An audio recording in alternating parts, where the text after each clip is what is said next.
Welcome to Comment with me, George Galloway, here on Press TV, still the voice of the voiceless. Comment is the big conversation, the great debate, but it can only be either of those, of course, if you join in. That's why, above all, I need your telephone calls. The number to dial is 44-208-601-4555. You call us, we'll call you back, establish a clear line, and remember, if you get on the television with me, the volume on your television has to be down at 0, or I'll have to press swiftly on, because no one will understand either of us. I have been saying that for the last 5 years, but it's amazing how many people haven't heard me. SMS, you can SMS me on 4478 00008066, or you can email me at comment@presstv.co.uk, and you can tweet me at comment_PressTV. And those details will have come up on the screen. But there's no need to bring up on the screen the subject that we're going to be discussing tonight, because it is the news story above all news stories. It is the news story that has resounded now over the last 2 to 3 weeks all around the world.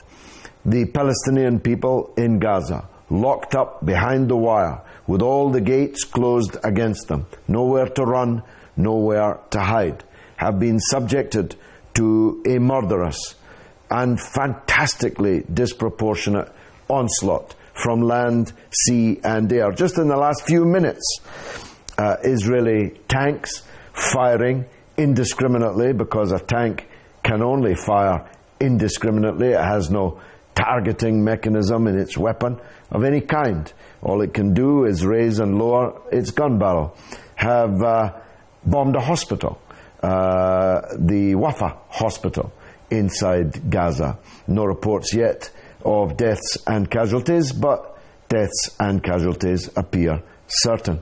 In just the last hour, I think, maybe hour and a half, Israel has killed yet another 4 children in the last hour or hour and a half.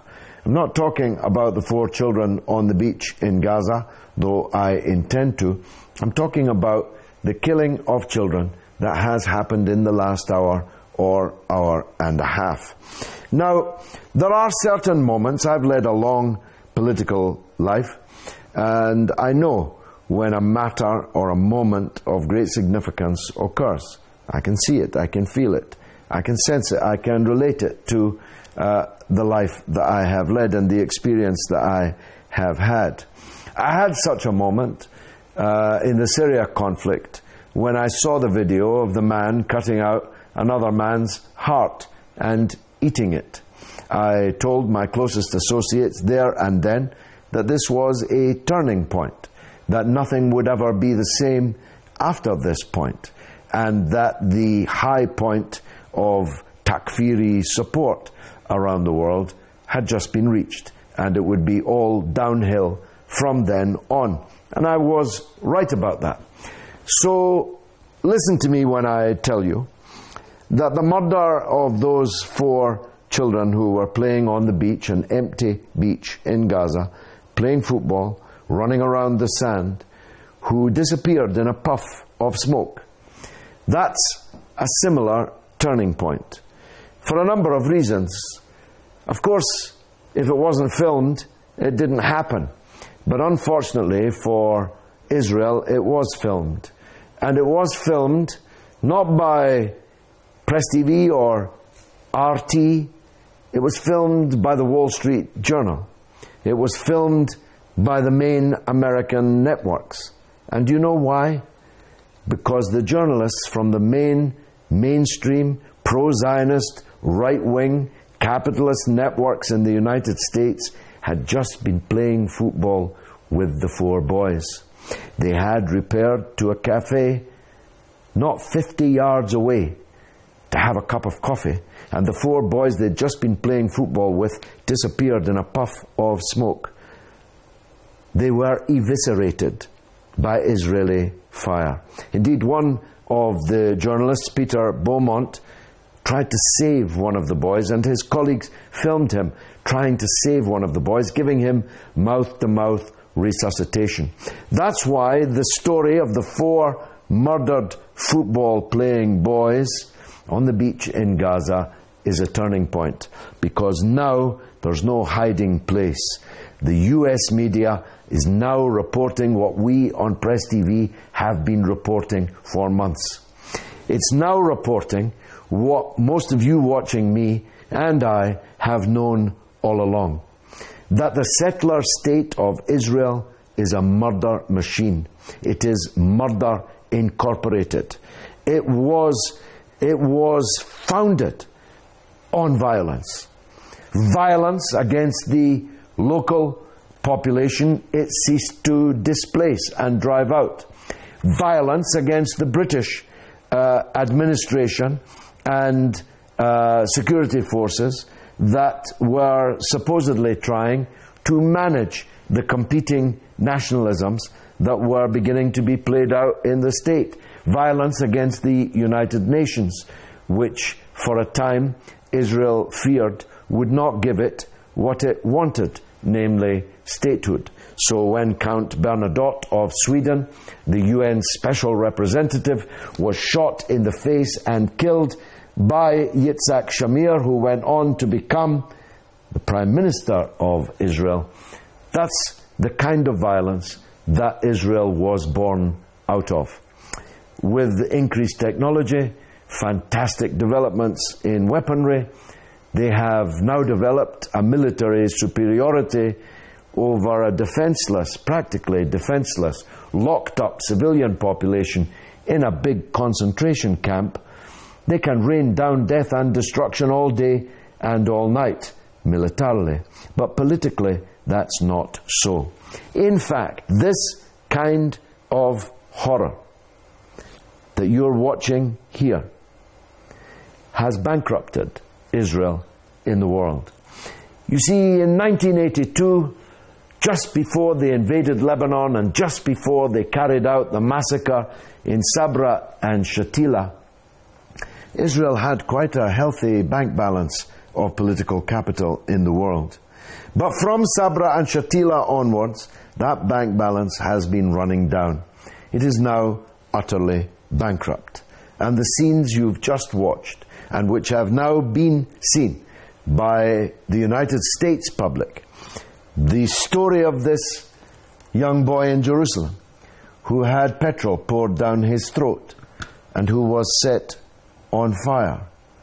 These acts of barbaric savagery have bankrupted Israel's position in the world. Now, of course, people still move, to use Shakespeare's term, they still move for Israel, but no longer out of love, but out of interest.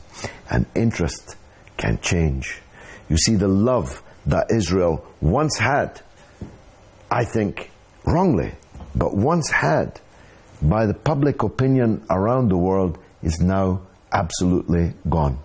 Only those who are paid to do so, and only those who are themselves fanatic Zionists, any longer can defend the crimes that the rest of us have now been watching in Palestine, in Gaza, over these last weeks. So, if no one moves for Israel out of love, but only out of interest, the day must be coming when they will no longer move, because their calculus of their interest has changed. I want to make just a couple of other observations. The BBC has disgraced the country by its coverage of this crisis in Gaza. Other networks too, Sky a little better, and most of the American networks much worse. The difference is that the BBC is paid for by me, you, and the other license fee payers in Britain. They have a duty to us in the way that Rupert Murdoch does not. That's why I have declared that I will no longer pay a license fee to the BBC so that they can lie to the British people about Gaza, about Palestine, and many other things.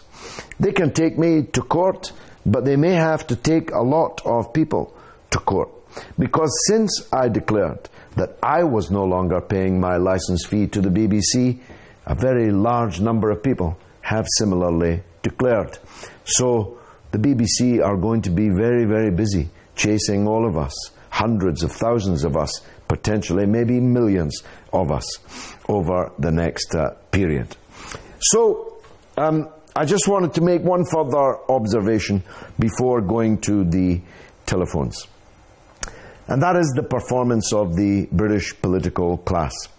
David Cameron declared that he stood, and I'm quoting him, staunchly. For those of you who are not native English speakers, this means firmly, robustly, absolutely. He stood staunchly behind Israel. Nick Clegg, the Liberal Democrat leader, I'm not even going to waste any breath upon. But Ed Miliband, the Labour leader, has throughout this crisis not uttered a single word about it. He's the man who last year, very, very unwisely indeed, declared, "I am a Zionist." He was the first Labour leader so to declare. All the previous Labour leaders were Zionists, but none of them was prepared to stand up and say so. And the paradox is that I don't even believe that it's true. I believe that Ed Miliband lied that he was a Zionist.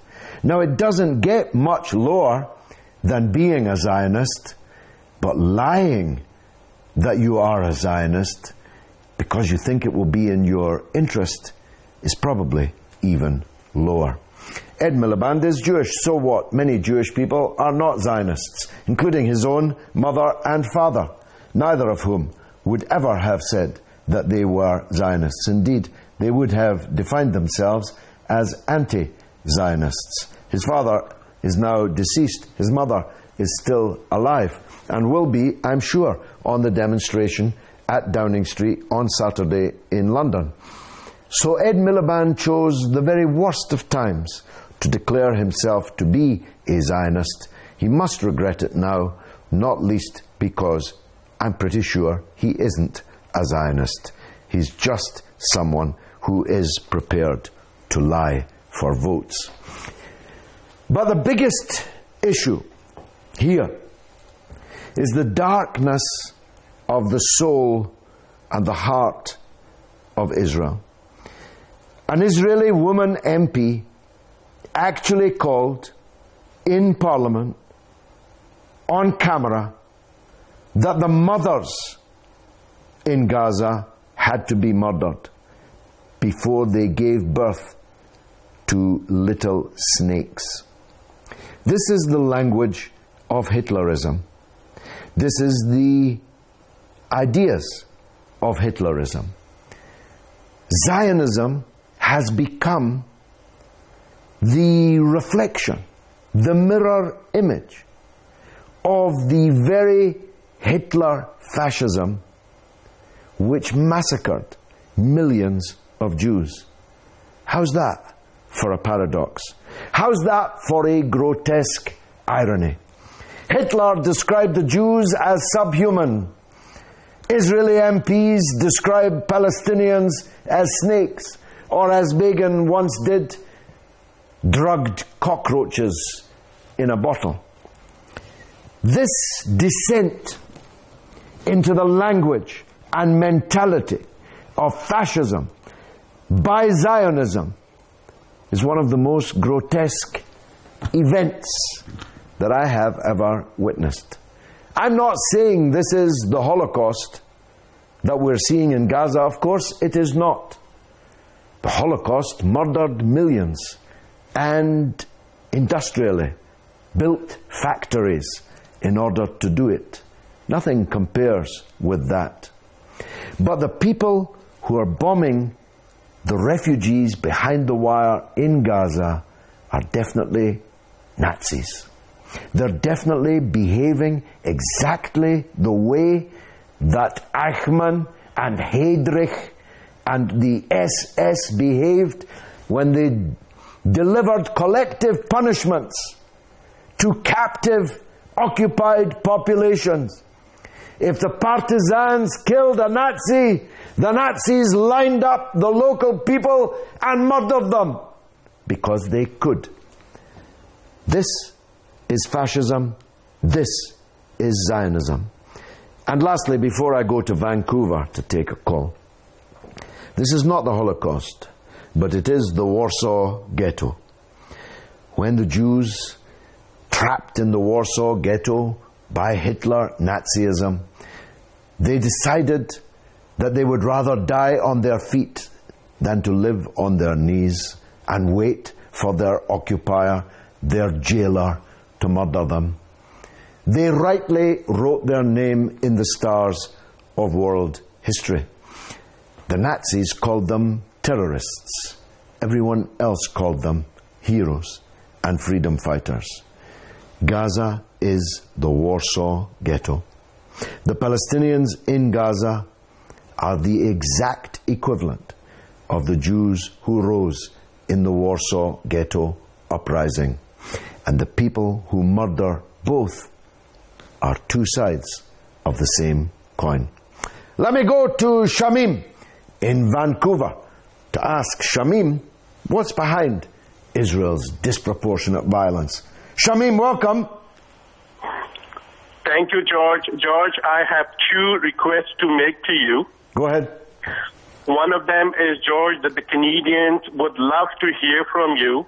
In 2009, we were shocked that you were planning to make a trip and you were barred by one organization that only represents 1% of the Canadian population. We are extremely sorry that that happened, George. But this Saturday, July 19th, the people from Vancouver are again protesting at the Vancouver Art Gallery at 2 p.m. Vancouver time. And as Canadians, would love to have a few minutes of your time and say to us what really is a conscious awakening statement that you've always been doing, George. Well, I'll do everything that I can to help you. Get in touch with me through Twitter or Facebook, and I'll do what I can. Of course, we have a very full program on Saturday of our own activities in London, and I'm at the centre of those activities, and I expect London to be a truly mammoth demonstration at Downing Street, then marching to the Israeli embassy in Kensington. But I'll do anything that I can, Shamim. Anyway, go on to your second point. My second question, George, is you have pointed out an alternate media, Sky News. We in Canada are now watching, most of us at least, have switched away from BBC, CNN, CBC. Could you list us alternate media other than Press TV, Sky News, and RT, which we are also watching? And that, I think, will also create awareness for alternate media that is at least putting the right picture, not just from Palestine and Gaza, but also from Iraq and Syria. Well, that's a very good point. A very good point, Shamim. I'm pressing on only because I have a lot of people on the line, but I just want to make the point that they have grossly underestimated the reach of alternate media, both alternate channels like Press TV, RT, and the Twitters and Facebooks and YouTubes and all the other means that people are now learning the truth. Our political masters have completely underestimated that. That's why our political leaders in Britain were staunchly behind Israel, whilst millions, maybe tens of millions of British people were themselves searching out the truth and seeing just how ugly was the face and heart of the settler state. Let's talk to Idris in the United Kingdom on this subject. Idris, welcome to the show. Hello, assalamu alaikum, George. Walaikum salam. Go ahead, sir. Yeah, just got to make 2 points here. A question that was asked earlier was, why now? Why is Israel doing the crimes they're committing now? Well, one of the answers for that, I think, is the weakness of the Muslim Ummah. I mean, we've got so many issues all over the Muslim world, and we obviously can't deal with another crisis. So Israel has picked the right time to punish the civilians of Gaza. I think that's one reason. Another reason is probably Hamas and Hamas forming a unity government with the Palestinian Authority. That's probably pushed them to their limits as well. As far as all the protests that have been going on lately, it shows that we're doing something at least. But obviously the blood of Palestinians' children is still flowing. And I think we need a bit more sort of guidelines from the leaders of these protesters that will have more effect on Israel and on the politicians to make a serious change, because obviously no changes is taking place at the moment. We are obviously humans, and when these pictures disappear from our screens and they call for a ceasefire from a dictator like Sisi, we're obviously going to forget a few months down the line. So we need something that stays on, that's rigorous, and that's going to make Israel and all these politicians change their mind at least and make them think twice next time they attack civilian population, children on the beach. Well, Israel will never change its mind. A leopard cannot change its spots, and Israel was founded out of violence and can only exist by the use of violence, because the Palestinian people exist and they have been unable to be extirpated, unable to be erased. You see, the Zionist project depended on the Palestinian people giving up their land, giving up their Palestinian identity, and just becoming Arabs somewhere, wherever they ended up settling. But that has not happened, and it's certainly not going to happen now. And the only way that Israel can continue to exist is by occupying, suppressing, and murdering little children like this. So they're not going to change. But Idris, here's the point, and you touched upon it. Are the Muslims going to change? You see, you made the point there, staggering but true, that there's a very real danger that this ummah, so aroused, so passionate, so heartbroken, so angry with what we're watching here, that they will be in large numbers at Downing Street at 12 o'clock on Saturday. In a few weeks they might have forgotten about it. Well, what does that say about them if they have forgotten about it? We've got to, Idris, you and me and others, we've got to make sure that nobody ever forgets that boy and what happened to him. That nobody ever forgets those children playing on the beach. Now, when I say nobody, I of course mean the population of our country as a whole. But what chance have we got, Idris, of persuading Mary or Margaret or John or Jack if we can't persuade Muhammad, Ali or Fatima? What chance? If we cannot have as our base solidly 1.7 billion Muslims in the world, what chance of persuading other people to join us? In fact, it's worse than that, Idris. We actually have more support for Palestine in the West than we do in the East. There are more non-Muslims acting for Palestine in the West than there are Muslims acting for Palestine in the East. Where are all these demonstrations? They're in Cape Town, Vancouver, Toronto, Chicago, Mexico, Ecuador, London, Birmingham, Glasgow, Bradford. That's where the uprising is. Of course, British Muslims, Canadian Muslims, American Muslims are in those demonstrations. But where are the masses in the Muslim countries? Never mind, where are the leaders? Where are the masses? Where is this ummah? Asked that little Palestinian girl to me during the cast-led bombardment aftermath. Where is this ummah that they teach us about in school? That is the question, Idris. And we have to keep posing it. I'll tell you where the jihadists are. They're murdering other Muslims in Iraq, murdering other Muslims in Syria. They're so up for jihad, they're not even watching the Palestinians being massacred in Gaza. I've got to go for just 3 minutes. I'll be back, God willing, right after a short news bulletin. Please don't go away.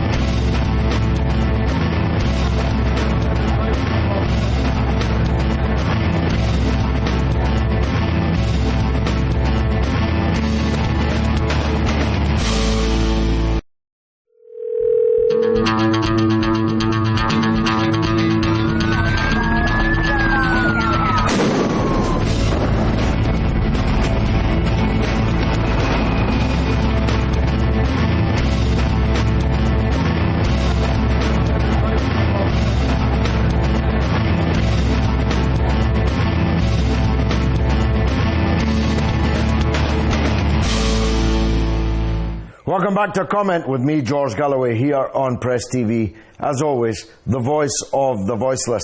It's the big conversation, it's the great debate, and tonight we are asking the question, what lies behind the fantastically disproportionate love of violence on the part of the state that they call Israel, the settler, colonial, apartheid state that they call Israel, they call the Jewish state, even though hundreds of thousands of religious Jews absolutely disavow them and are on our demonstrations with us, and tens, scores of thousands, maybe more, of secular Jews absolutely reject and disavow them also.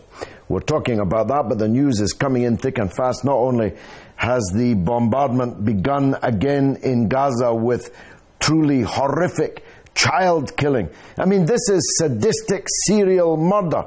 This is sadistic child killing. 4 Palestinian children have been killed in the last 2 hours. 4 were killed, at least 4 were killed on the beach yesterday. I don't know how many others were. 80% of the Palestinians that have been killed in this Israeli operation are civilians, and most of them are women and children.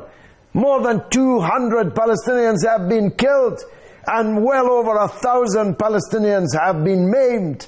Thousands of houses and buildings have been destroyed. None of these children was in Hamas. None of these women were firing rockets. It is collective mass murder, collective punishment of the kind made notorious by the Nazis in occupied Europe, not least against their captive Jewish population. And of course there's this bizarre story of the Malaysian airliner. Bizarre upon bizarre. We have still not got any explanation as to what happened to the last Malaysian airliner. In fact, there hasn't even been a report that I have seen in months that they're even still looking for it. The Australian Prime Minister was at sea claiming we were about to fish it out off the coast of Australia 4 months ago. What happened to it? Where's the black box, indestructible recorder? And what's happened now to this Malaysian airliner? Another 300 people flying out of Amsterdam, from which my own wife and family come and regularly fly Amsterdam, Kuala Lumpur on Malaysian Airways. All these families now waiting for the dread news. What happened to that? I heard idiots on the BBC running away with themselves earlier today. It was the rebels in the east of Ukraine that done it, even though the airliner was 10 kilometers in the sky, 30,000 feet plus. How could a rebel have the kind of radar, laser guided technology in eastern Ukraine to bring down an airliner? Only a state could have brought down this airliner if it was brought down by a missile. And there's only 2 states in the area. One of them is Russia, and the other one is Ukraine, the state that we are supporting as hard and as fast as we can. I'll tell you what I think is much more likely, though I have no more evidence than any of these other commentators who've already reached their conclusion. My suspicion is that both the first and the second Malaysian airliners were brought down by Al-Qaeda acts of terrorism. That's the Al-Qaeda that we're fighting in Iraq but supporting in Syria, that we're fighting in Mali but we supported in Afghanistan throughout the 1980s. Well, Amar is in London. Let's hear from him about Israel. Amar, welcome. Amar? Yes. You're on the air, brother. Peace be upon you, brother. Good evening, everybody. Actually, where to start from with Israel? I would start from the idea which many Israelis come up with, such as, we are only defending ourselves. Now, if the Israelis, common sense, they're eating the Palestinians right every day. They're eating the Palestinians right and land and lives and oppression every single day, continuously. Now, once the Palestinians try to defend themselves or try to live and survive, they have to fight for their rights. Now, that's when the Israelis say, okay, well, they're attacking us, so let's bombard them on a big time. So let's just do everything we want, as long as they just fired us 1 or 2 missiles, which is nothing in comparison to what Israel is using, such weapons and such as dense area in Gaza. Now, this is the first thing. Secondly, Israel is taking advantage of the Middle East and West. And unfortunately, most of the Arab leaders, the puppets and their sheikhs are diverting the Muslim Ummah from the real enemy, such as Israel. They are finding the other enemy, which is the enemy of Israel. So what the Arabs are doing, basically, they are going targeting Iraq, targeting Syria, try to target Iran, try to target Lebanon, whom are the only countries who stood against Israel.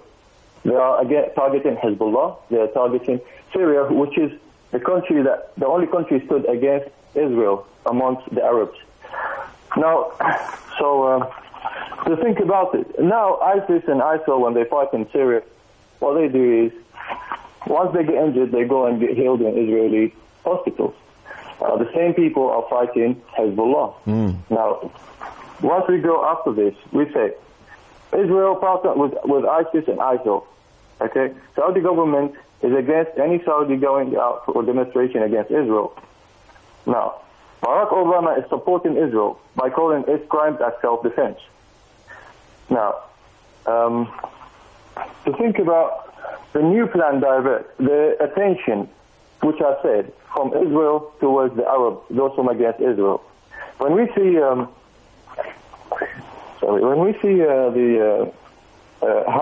the 3 settlers in Israel whom we're missing, what we see is more than 270 Palestinians have died in this crime. And it's more than 200, and it's more than 1,000 wounded. Amar, I've got to press on. More than 200 dead, more than 1,000 wounded, 1 Israeli dead, and 5 wounded. That's the disproportionate violence that we're talking about here. Let's go to Zimbabwe and hear from Lucy. Lucy, welcome to the show. Hi, George, how are you? By the grace of God, I'm good. The better for hearing from you. Go ahead. Yes. I'd like to comment, where is the US and the UK when everything is happening there in Palestine? These people, the UK and the US, these are parasites. I know that they're not going to benefit. They know that they're going to benefit anything from Palestine. That's why they're not doing anything about this issue. Whenever they know that they're going to benefit, they will have to have responded by then. They should do something. Obama, he has to show something. These are people and children dying each and every minute. What do they have to wait? What do they want the world to do? We have watched everything. And this UK is biased. The BBC has seen all the stuff that the people are doing there. Why can't they just display everything? Just they have to say everything in black and white. I'm so bitter and I'm so angry. I am angry, especially with the UK and the US. Where is the United Nations security? Where is it? Are they being controlled by the UK and the US as if they are the only contributors to this union? Everyone, I think, is contributing to the UN. So some other nations, they have to be involved. They don't have to wait for the UK and the US. They are the ones that are holding the remote. Lucy, very powerfully put. Let me try to answer the central question you raised with an aphorism first used in the 1930s, but just as apposite today. It goes like this. Thank God you cannot bribe or twist the average British journalist. But when you see what unbribed he'll do, you know that there's no reason to. Andreas is in Cyprus. Andreas, what's behind Israel's violence? Good evening, George. Good evening. Nice to hear from you again. Go on. George, I'm Christian Orthodox. Yeah. And I'm a Bible reader and everything. And you know, when God says that the Jews are His favorite, they're the chosen ones, you know what He said. Well, the first thing when I meet up with God, I'm going to ask Him what exactly He meant by this, what He means, what's so special about them. What happened to them in the Second World War was tragic, was very bad, was everything. But they're doing exactly the same thing now to the Palestinians, who cannot defend themselves. This is senseless murder, nothing else, nothing else. All the politicians in the world should be ashamed of themselves. All of them should be ashamed of themselves, because no one wants to do nothing about this. That's what I've got to say, George. Thank you very much. Thank you, Andreas. Let's go to Jamal, who's in the UK. Go ahead, Jamal. George. Yes, welcome. Thank you very much. I would firstly like to say thank you very much for the work you're doing, and in particularly, you know, in the context of the Palestinians. Thank you. I was just wondering, you know, as British citizens, what can we do collectively other than the demonstrations that is planned?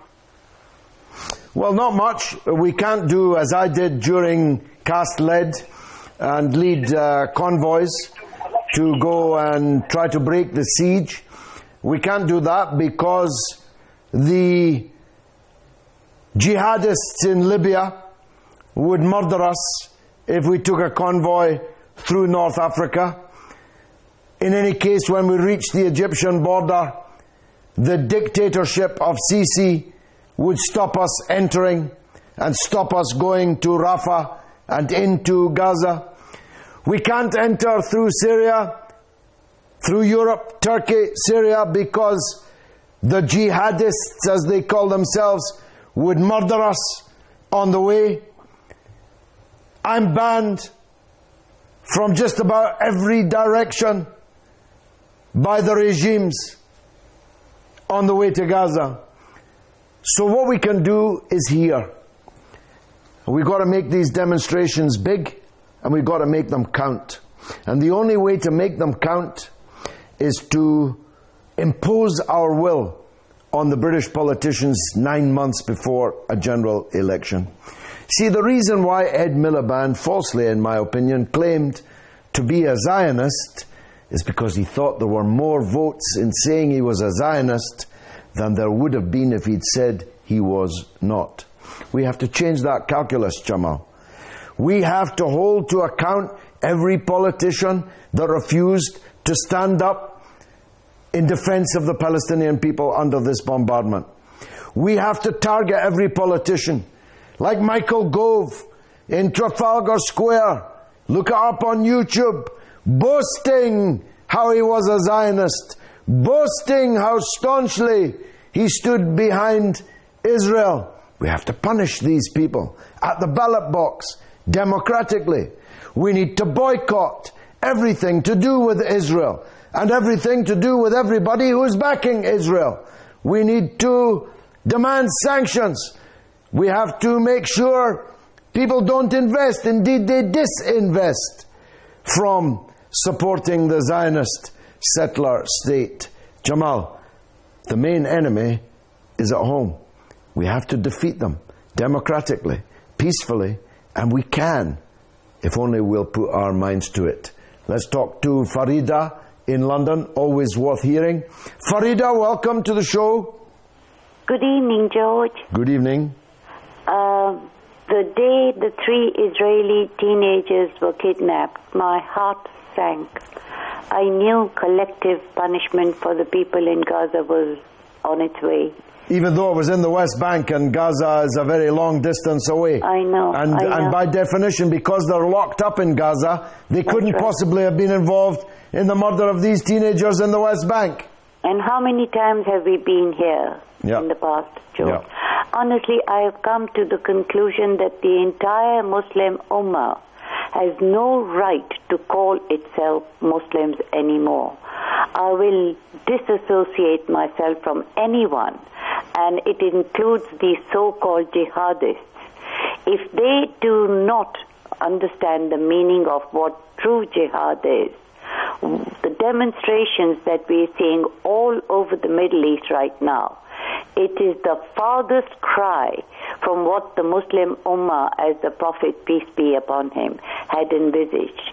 And if we can take a leaf out of the Western demonstrations, as you have pointed out, we should all be hanging our heads in shame.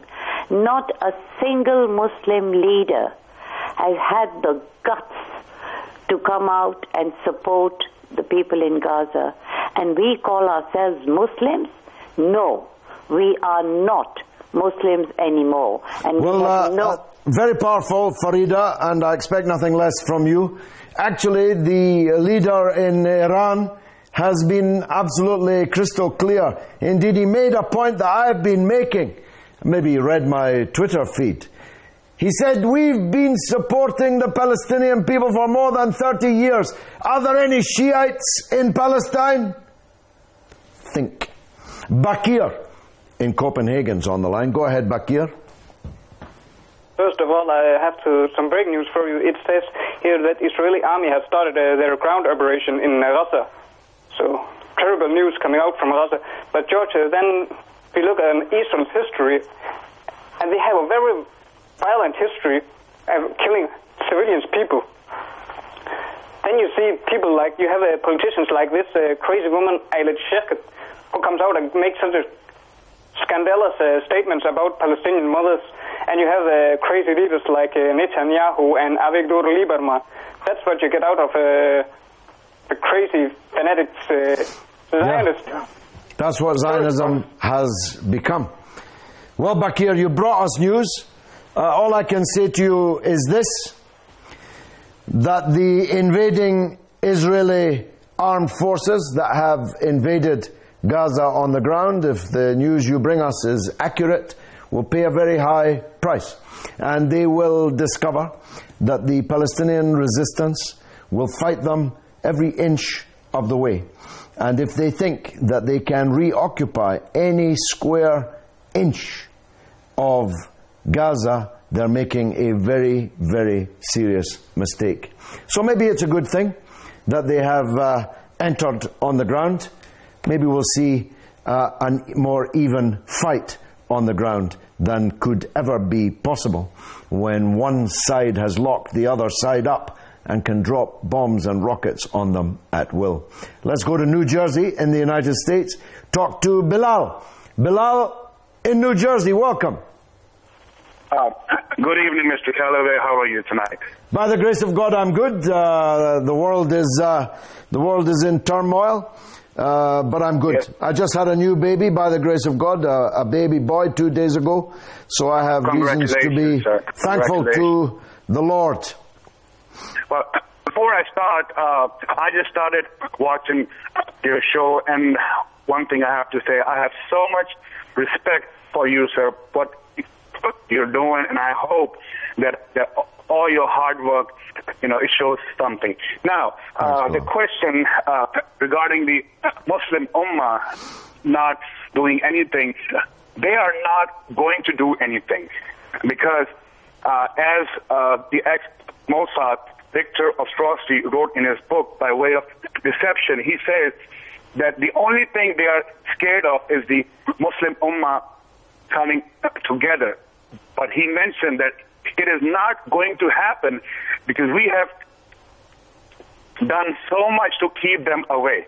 So that question is out of the history book that Muslim Ummah is going to get up and help. They are not. Well, Bilal, please come back. And you're one of the 90% of the callers tonight who are new callers. Don't let me put you off by cutting you short because I'm almost out of time. I just want to make this point to you that I don't buy this. The Muslims are not disunited because the Israelis have done anything to disunite them. Of course, the Zionists and those who hate the Muslims are constantly trying to divide the Muslims. But the Muslims could not be divided by such puny forces if they determined to be united. The disunity is a Muslim decision. The decision to hate another Muslim because of some small doctrinal difference is a decision made by Muslims. The decision to murder another Muslim because of that doctrinal difference is a Muslim decision. Don't blame the West. Don't blame the Zionists. What kind of West, what kind of Zionists would they be if they did not want the Muslims to be disunited? I'm afraid the decision rests with the Muslims. Paris is the last call, because there's only 2 minutes left. Jamshid on the line from Paris. Jamshid, welcome. Yes, sir. George Galloway, you have my respect now. Thank you. And forever and permanent. Thank you for what are you doing. I am very, very sorry what is going on in Gaza, in Palestine. It is shock. It's shock since 70 years, but now it's getting more terrible. And what is surprising to me, I am Pakistani. What is surprising to me, Pakistan armed forces with air force and heavy artillery, they are bombarding Muslims in Pakistan, in northwest frontiers, in exactly Fatah. This is very shocking to me, sir. What is going on? It is very shocking, sir. What we need to do? What we need to do, sir? We need your help. There is something wrong. Always critiquing our English elite in Pakistan. Oh, they are terrorists. Who is terrorist in Pakistan? Muslims? Pakistan was created by the name of Islam. Taliban, the Islamic students, they are fighting for their culture. And of course there is a group also called terrorist. Jamshid, I need to stop you because I've only got seconds left. But I commend the heart with which you've spoken from Paris, and we'll return to that subject another night. The New York Times is reporting that the Israeli army has entered Gaza. The dogs of war have been unleashed. Let's see what happens now. My own experience of the Palestinian resistance is this, that every inch will be contested, and every Israeli soldier is now a target, and every Israeli soldier already knows it. Until I see you again, God willing, may you go. Hello, just comment the name and the phone number, and just make sure it's like your television volume set to 0. Can you spell your name for me? Yeah, I know. You redirect me to the phone number, and then we'll call you back. Comment. Can I have your telephone number? Okay, so